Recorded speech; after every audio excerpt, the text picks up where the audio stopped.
Alors Thierry, on se retrouve dans ton petit atelier. Dans mon petit atelier, ouais. Voilà, donc je suis super content de venir te voir. L'endroit où je fabrique, j'emballe, j'expédie. Voilà, mon petit lieu de travail. Là, tu es en train de préparer une expédition. Là, je prépare une expédition d'une commande récente. D'accord. Voilà. Super. On va préparer tout ça et ça partira demain. D'accord. Alors, comment t'es venue cette passion de fabriquer des nids en pierre reconstituée comme ça? Alors, comment m'est venue cette passion? Eh bien, déjà, de tout petit, ça remonte à loin, hein, c'était dans les années 70. Je faisais déjà de l'élevage de fourmis. Alors, pas dans des nids comme ça. D'accord. Je faisais ça dans un aquarium rempli de terre et j'y mettais les fourmis dedans et je les regardais travailler. Et ça m'avait passionné de voir leur façon de faire qui est un peu similaire à la nôtre. C'est un insecte sociétal. La société, voilà, ça m'avait bien passionné tout ça.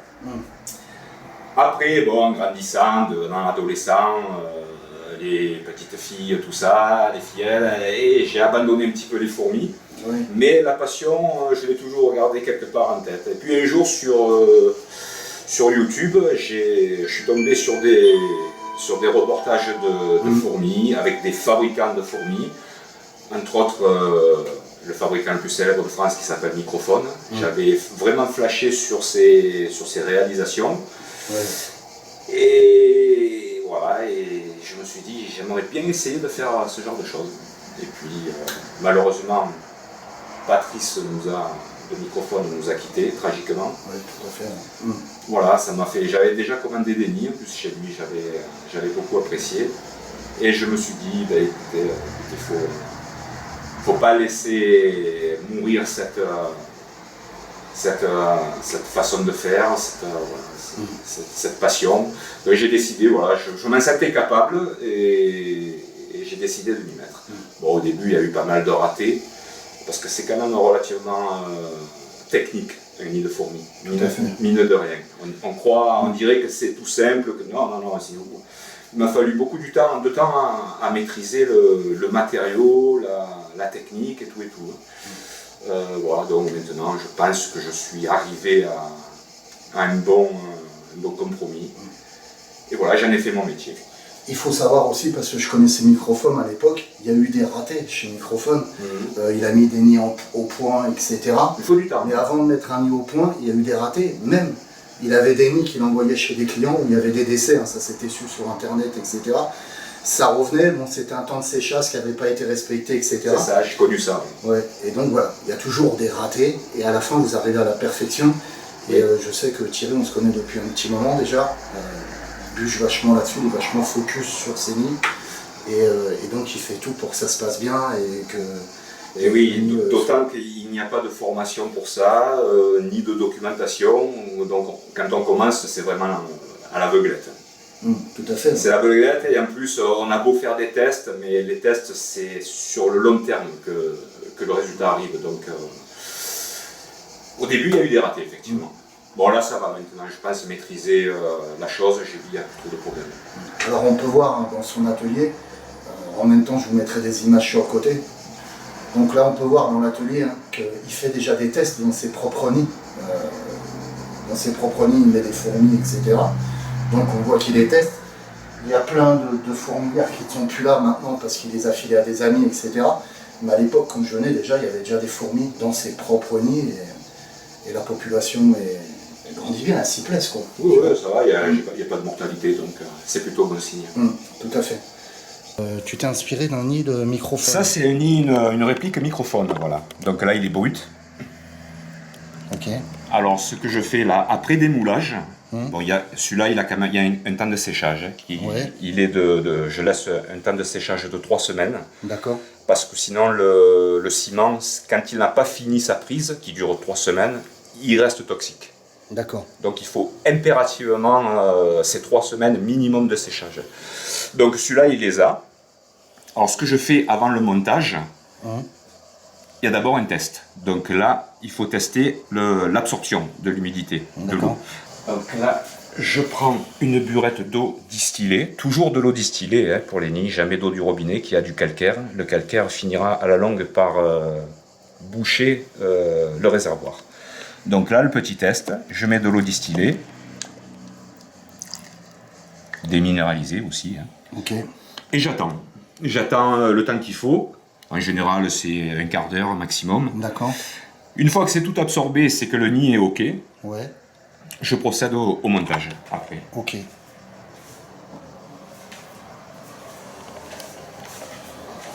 Voilà, c'est déjà presque vidé déjà. Alors là, on peut voir, hein, il est presque vide le réservoir, hein, vous voyez qu'il boit bien. Donc l'hydrométrie est là, hein, donc il n'y a pas à dire. Il n'y a pas. Voilà, après ça fluctue, ça peut être. Autant il peut absorber en 5 minutes comme 1 heure. Ça dépend du ciment, comment il s'est placé dans le. Ouais. Voilà. Ok. Donc il ne faut pas s'affoler si ça ne met pas 5 minutes, si ça met 1 heure, c'est pas grave, tout va bien aussi. D'accord, ok. Ah, super. Et après, tu vas poser, tu vas faire ta peinture et tu vas poser. Là, je vais donc poser le verre, ouais. Enfin, la plaque, c'est du plexi, que je vais jointer. Et que tu colles tout ça avec des produits non solvants. Ça laisse sécher, je laisse sécher aussi, et ensuite on passe à la peinture. Ouais. Ce qu'il faut savoir, c'est quand Thierry explique qu'il fait sécher le nid, que s'il ne fait pas sécher le nid en 3 semaines, etc., ça peut être toxique pour les fourmis. Ça revient sur tous les autres nids qui sont fabriqués dans le monde. Hein. C'est-à-dire que dans tout matériel, comme le silicone, comme le ciment, comme toutes ces choses-là, vous avez du solvant. Une fois que vous le mettez et que ça sèche, le solvant s'évapore. Donc, le solvant n'est plus présent dans le nid et donc ne peut plus tuer les fourmis. On est d'accord. Il devient neutre. Et il devient neutre, tout à fait.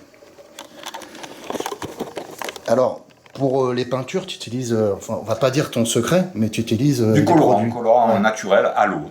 Très bien. Jamais de produit à l'huile. D'accord. Produit à l'huile, c'est chimique. Ouais. Donc il faut vraiment de tout ce qui a trait au nid, c'est de l'acrylique. D'accord. Pas de chimique. Ok. Alors ça, c'est une nouvelle de création à toi. Alors ça, c'est mon dernier né, le Artemis. Il est énorme. C'est mon dernier né. Il est super un bon. peu compliqué à faire, mais le résultat vaut le coup, je pense. C'est combien d'heures de travail un nid comme ça? Au moins 3 jours. 3 jours. 3 jours. C'est super beau, quoi. Alors on peut voir, il y a même les grilles d'aération. Donc grille d'aération avec l'aération qu'il y a sur le couvercle aussi, ça fait un courant d'air. D'accord. Principe cheminée. Une circulation d'air. Circulation d'air, voilà. Ouais. Alors c'est super important, même sur ces gros nids, là on voit par exemple un nid à lui, qu'elle a à tirer, et on voit aussi, hop, qu'il a des aérations même sur les grands nids. Hein. Sur tout ce qui est grand nid, généralement il fait des aérations. Et là on peut voir la chaumière, ce qui est très beau. Là on voit tous ces petits, les petits modèles qui sont à une 30aine d'euros à peu près ceux-là. Hein. Oui, fondation débutante. Voilà. Donc vous avez l'ADC déjà dedans. Voilà, donc vous pouvez choisir vos couleurs, hein. Vous irez voir sur le site de le site de Thierry. Et vous pouvez choisir vos couleurs. Tiens, regardez ça, c'est le nid qu'on a vu tout à l'heure qui était pas terminé. Et là c'est un des nids qui est terminé. Voilà, donc c'est super beau, quoi. Voilà, donc ça c'est des nids à une 30aine d'euros à peu près. Ça c'est des nids qui peuvent varier. Celui-là il fait 80 € avec l'ADC, je crois. C'est ça. Ça doit être un nid je sais plus, je crois qu'il avait 90, il me semble. Avec l'ADC bien sûr. 90. Hein. L'ADC, les coudes, les tubes. Vous pouvez mettre de la grosse, de la moyenne. On peut tout mettre. Ouais. Et donc l'ADC est présente dedans aussi. Tiens, regardez. Si c'est pas beau tout ça. Avec des pieds. Alors il y a énormément de modèles. Il y en a qui font pas partie du site internet de Thierry, qui sera en dessous dans le descriptif. Moi je vous conseille énormément. Je vous laisse sa page Facebook et de le contacter en MP et lui demander d'autres modèles, des choses comme ça. Et il vous dira ce qu'il a actuellement et pour les couleurs, etc. Vous pouvez poser toutes les questions que vous voulez. Là, je vais vous emmener sur un nid qui est très joli aussi. Regardez l'esthétique de ce nid. L'Apophis. Apophis, qui est en réalité en astronomie une météorite. Donc il ressemble un peu à une météorite. Alors vous ne vous trompez pas, hein, il n'a pas débordé avec la peinture, c'est qu'il y a le plastique qui est protégé, quoi, tout simplement. Donc là, vous voyez, la protection est enlevée. Donc là, il y a un coup de soufflette à mettre dedans parce qu'il y a un peu de poussière, de peinture, de choses comme ça qui sont tombées. Mais voilà le genre d'esthétique que peut faire Thierry. Généralement, c'est du verre. Bon, là, pour la DC, comme la découpe, bah, c'est du plexi. Mais généralement, tout ce qui est nid fermé comme ça, c'est du verre. Donc là, il est en train de fabriquer un couvercle. Je vais vous montrer le couvercle qui va sur la DC.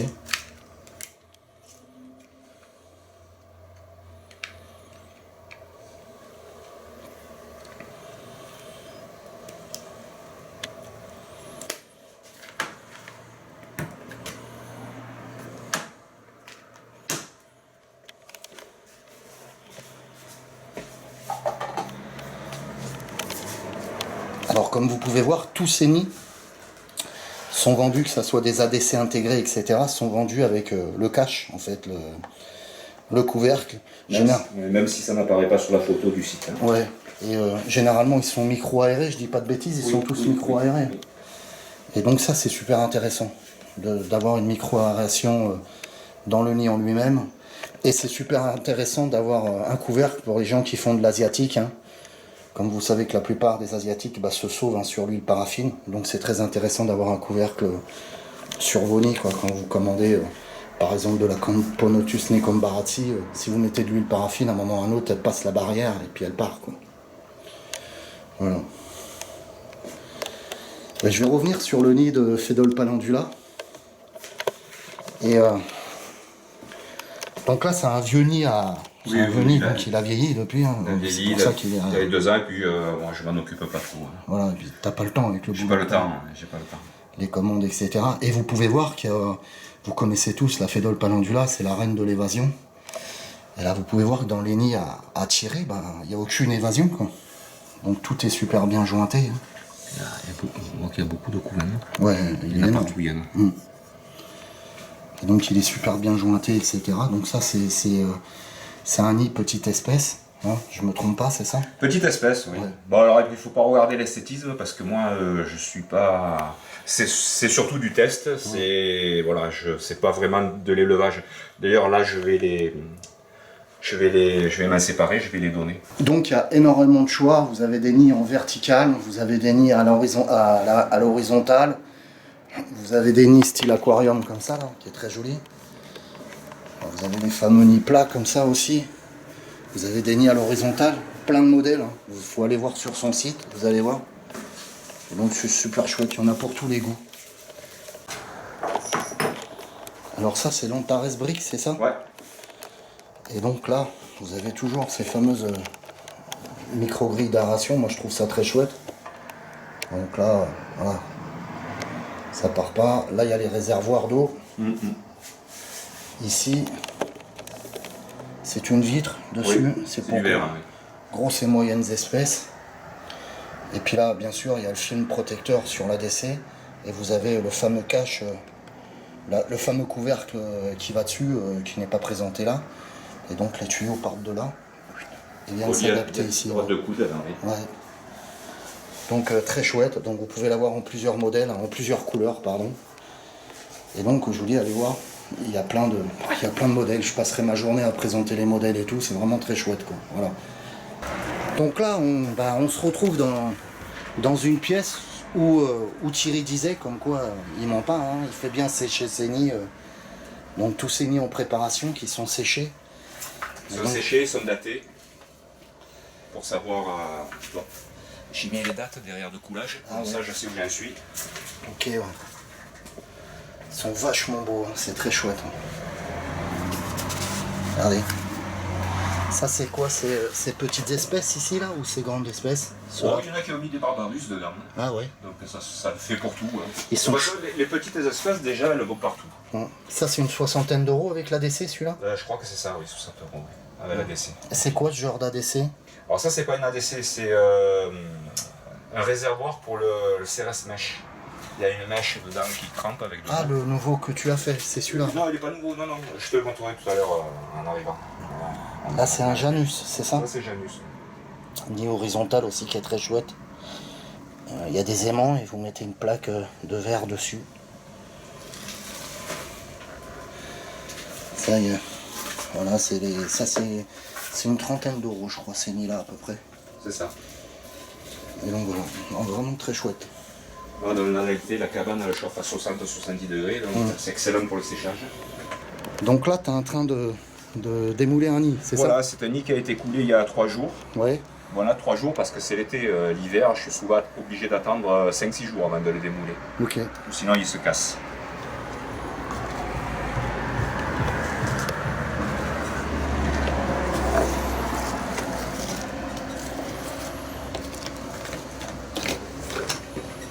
Voilà.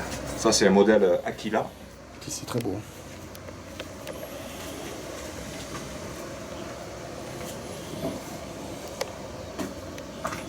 Donc là je le laisse sécher et ce soir je ferai déjà les tests d'humidification pour voir s'il absorbe.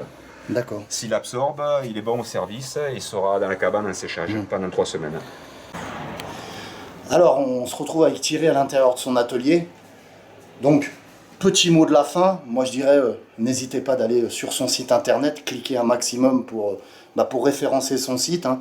Je le mets dans la description. Il y aura sa page Facebook aussi où vous pouvez lui poser des questions en direct, il vous répondra. Je n'hésiterai pas un seul instant à répondre à toutes les questions et je le ferai en plus avec plaisir. Voilà, donc quelle variété de fourmis vous voulez mettre dans vos nids, etc. Voilà, il n'hésitera pas à vous répondre dessus. Je crois qu'on a tout dit. Je pense, oui. Ouais. Puis s'il y en a qui veulent connaître d'autres choses, ils peuvent toujours me contacter. Voilà. Donc plus je m'approche de Thierry, plus il recule, donc c'est très dur de le cadrer. Voilà. Ben, je vous souhaite tous une bonne journée et puis que la paix et l'amour soient avec vous. Et bien moi, pareil pour vous. Au revoir. Au revoir.